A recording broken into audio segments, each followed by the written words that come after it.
पैदा हुआ है, अगर दम है तो पता लगा। बोली गोविंद भगवान की। इतना शब्द को जब कहा, नींद उड़ गई सब। जितने भी राक्षस थे ना, सभी को बुलाया, उपस्थित हुए सभी राक्षस। और उपस्थित होने के बाद कंस ने कहा कि जो भी मेरे काल को मारेगा उसको मैं आधा राज्य दे सकता हूं, जो भी मारेगा।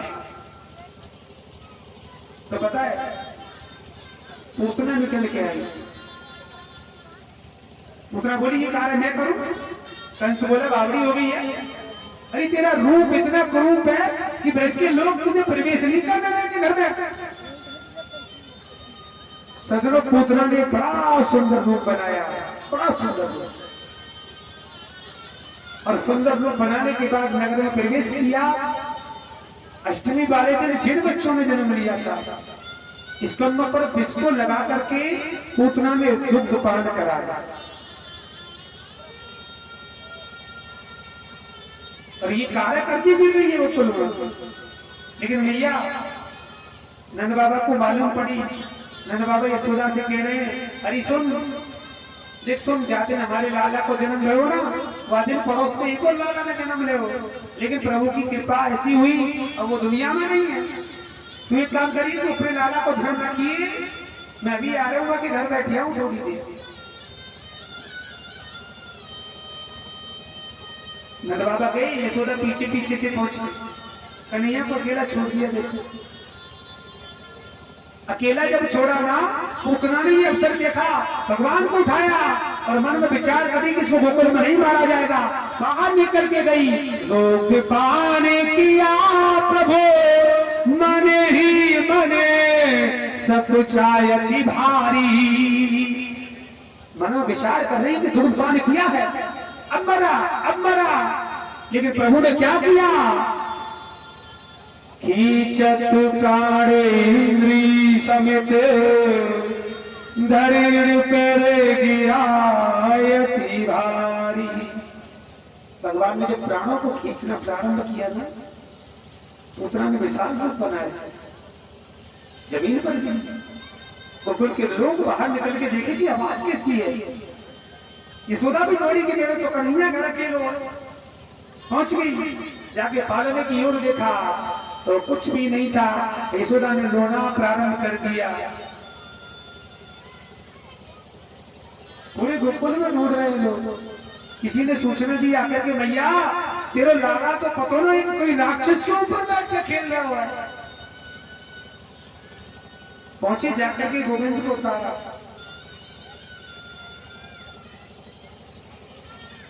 तो बड़ी बूढ़ी में ये हुआ ना, मौको देखे हैं लड़कियों को। अब यशोदा से बोली, एक बात बता, तुम्हें तमीज है तो बालक बालक कैसे पाने ना है? तू छोड़ के जल गई।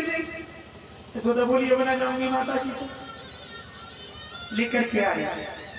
पूतना का गोकुल के लोगों ने अंतिम संस्कार किया। पूतना की चिता से जो धुआं निकलना था ना, उसमें से बड़ी सुंदर महक आई थी। और जरा विचार कीजिए कि उसने कर्म कोई अच्छा नहीं किया, लेकिन उसकी चिताओं से जो धुआं निकल रहा था, उसमें से बड़ी सुंदर महक का आना, ऐसा कौन सा कारण था? परीक्षित ने पूछा, प्रभु कौन सी बात थी ऐसी? सुखदेव जी कहते हैं, राजन भगवान कन्हैया ने जब दूध पान किया था ना, तो पूतना को प्रेत योनि प्राप्त नहीं हुई थी, मात्र गति प्राप्त हुई थी। इसलिए उसकी चिता में से जो धुआं निकल रहा था, उसमें से सुंदर महक आ रही थी। अब यशोदा एक पल के लिए कन्हैया को नहीं छोड़ती है। देखो एक पल के लिए। हाँ, यशोदा के घर में मेरी मैया बहुत ढेर सारी दासी हैं, लेकिन कभी कार्य नहीं कराती किसी से। जब मां ने अपनी औलाद की सेवा ना करी ना बचपन में, तो शायद उम्मीद भी मत रखना कि वो तुम्हारी सेवा करेगी। और ये ऐसा ही होता है कि जो औलाद नहीं सुनती है मां की बात, कोई ना कोई कमी जरूर नहीं है उनकी परवरिश में, जब भी नहीं सुन रहा। अरे सीधी सी बात है, जिसने मां का दुग्ध पान ना किया हो, मां की ममता को पहचान सकता है? बताओ भैया, जानेगा? नहीं जानेगा।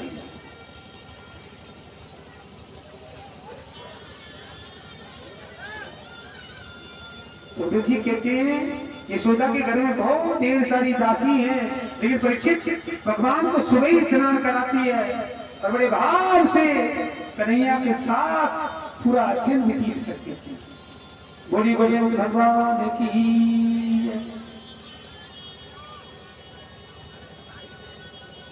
सुखदेव जी कहते हैं परीक्षित भगवान कन्हैया के जब जन्म हुआ था ना, जन्म की खबर मालूम पड़ गई बाबा भोलेनाथ को।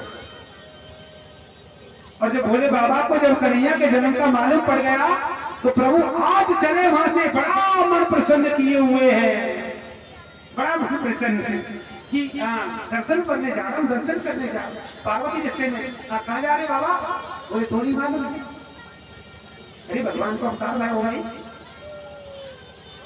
बोले क्यों चलूं? बोले ना पहले मैं देखूं जाके, तू बाद में आई।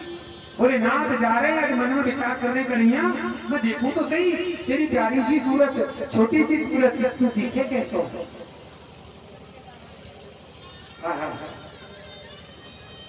भैया इतनी वाणी को जब सोच रहे थे ना, तो भोलेनाथ के जाते जाते मन में विचार आया कि कन्हैया तुझसे मिलने के लिए आ रहा हूँ, तुझको देखने के लिए मैं आ रहा हूँ, पर खाली हाथ कैसे जाऊं?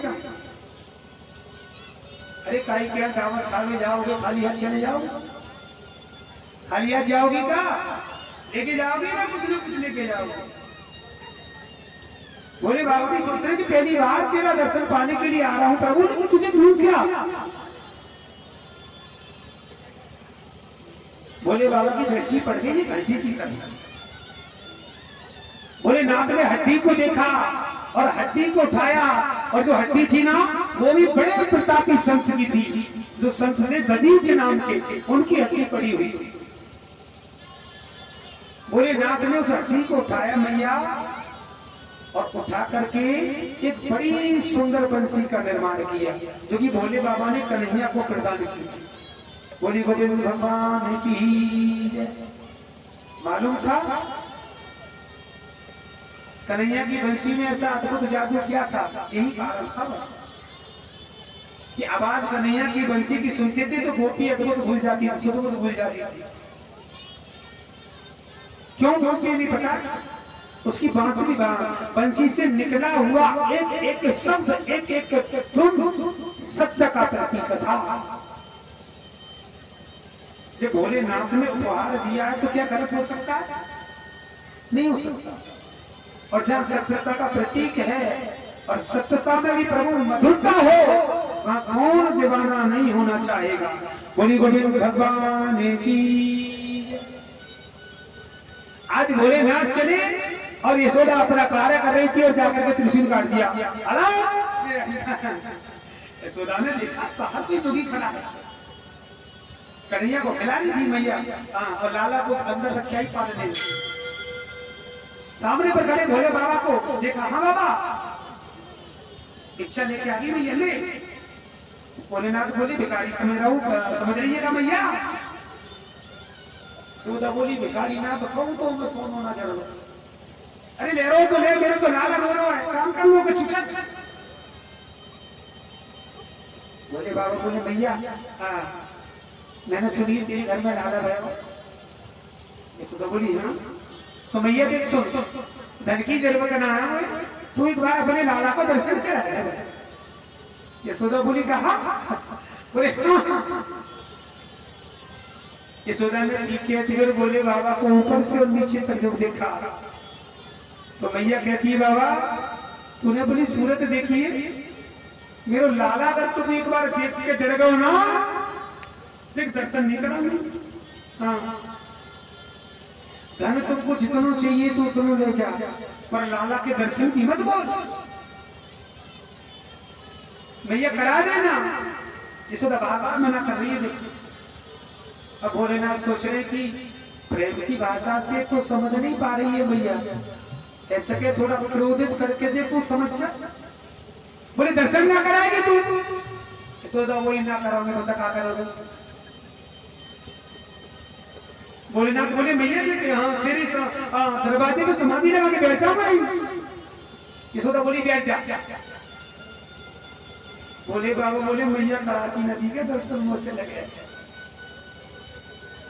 बाबा कह रहे मैया ने सुना तो दर्शन नहीं कराएगी, तू सोच रही है समाधि एक दिन की लगाऊंगा, 14 साल तक बैठा रहूंगा तेरे दरवाजे पे।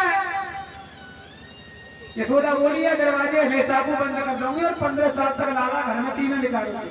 ये जा आज भोले बाबा ने जब ये शब्द सुना ना तो बड़े उदास हो।